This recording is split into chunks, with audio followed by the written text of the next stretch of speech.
చాలామంది అమ్మాయిలు వ్యక్తుల అందం, రూపం, మాట తీరు చూసి ఇష్టపడిపోతుంటారు.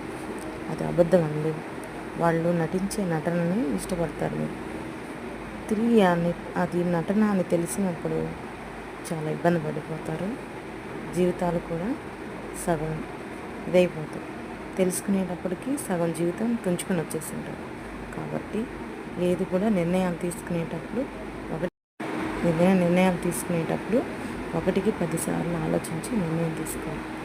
అలాగే ఒక వ్యక్తి డైలీ ఫోన్ చేస్తూ ఉండేవాడంట ఒక అమ్మాయికి. అమ్మాయి, నువ్వు ఎక్కడి నుంచి ఫోన్ చేస్తున్నావు అని అడిగితే, నేను నా భార్య పక్క నుండి కాల్ చేస్తున్నాను అని చెప్పి.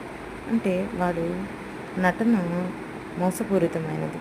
పక్కన భార్యను పెట్టుకుని మోసం చేసే అంత నక్క వినయాలున్న వ్యక్తికి నిన్ను మోసం చేయడం కూడా చిటికెల పని. కాబట్టి అలాంటి వ్యక్తులను అమ్మాయిలు దరిదాపులకు కూడా రానివ్వగాకండి. ఇప్పుడు కాలంలో అమ్మాయిలు ఎలా ఉన్నారంటే, కేవలం ఒక అక్రమ సంబంధాల కోసం భార్యని, భర్తని, పిల్లల్ని మోసం చేసే రోజులు. కాబట్టి వాళ్ళంతా లైఫ్ కాదండి. నిన్ను నమ్మి బయట పనికెళ్ళి నీకు ఇంత అన్నం తెచ్చి నీడనిచ్చి చూసేవాడే నీ భర్త. బయట వాళ్ళెవరు నీకు సొంతం కారండి. ఏది కూడా ఒక నిర్ణయం తీసుకునేటప్పుడు ఆలోచించి నిర్ణయం తీసుకోండి. ఆ నిర్ణయం లైఫ్ని ఎంత దూరం తీసుకెళ్తుంది అనేది మన జీవితాన్ని నిర్ణయిస్తుంది.